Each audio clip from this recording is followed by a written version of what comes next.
Sunana Bala Muhammad. Gashi mun ganka a kotu, me yake faruwa?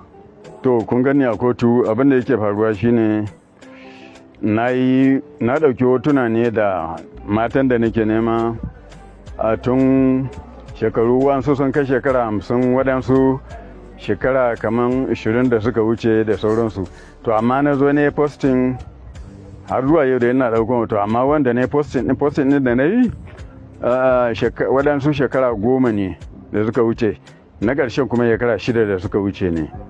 To da na yi posting shikenan an gani a lokacin wancan shekarun, shikenan an huta.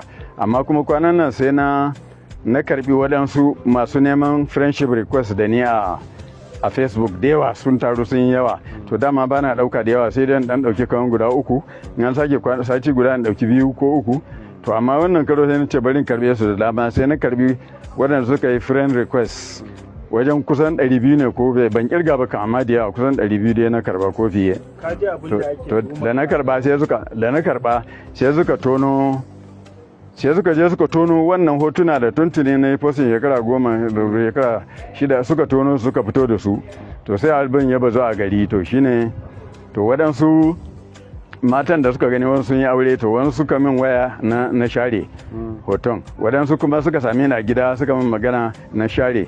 To shi aka sami wasu guda 2 da suka je caji office wajen 'yan sanda na Tambari inda nake zama, suka yi magana kara a wurin. To sai aka duba na share, aka sallame su ma suka tafi.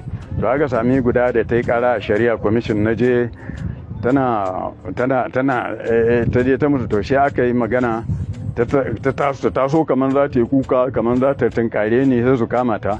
To amma dai ta yi haƙuri, aka ba ta haƙuri, shikenan aka na share hoton a idonsu a wurin, magana ta ƙare.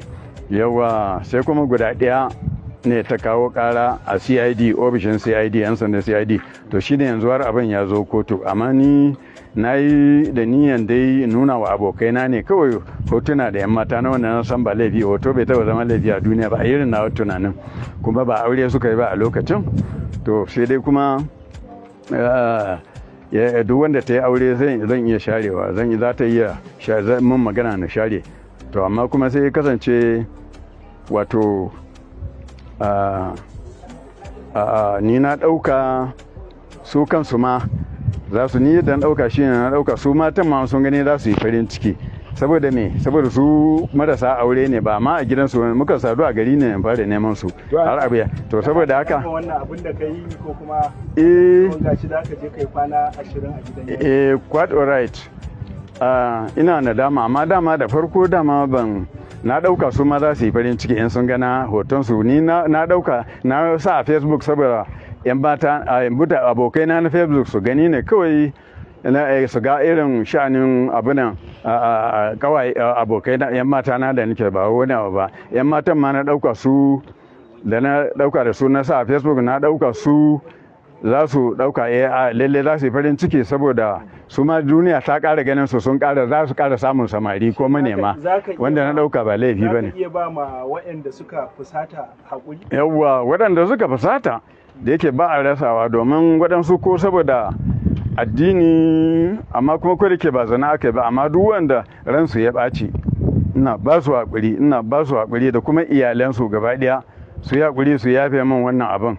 Ni ban yi dogon tunanin cewa waɗansu za su zo su zuga su, ko kuma su kansu ma iyalansu in suka gani za su yi ɓatare, duk da cewa na same su a gari, ba ma a gidansu ne neman su ba. Saboda haka ina ba su haƙuri da wanda abin da ya faru. Yawwa, su yafe mini gaba ɗaya da iyalansu.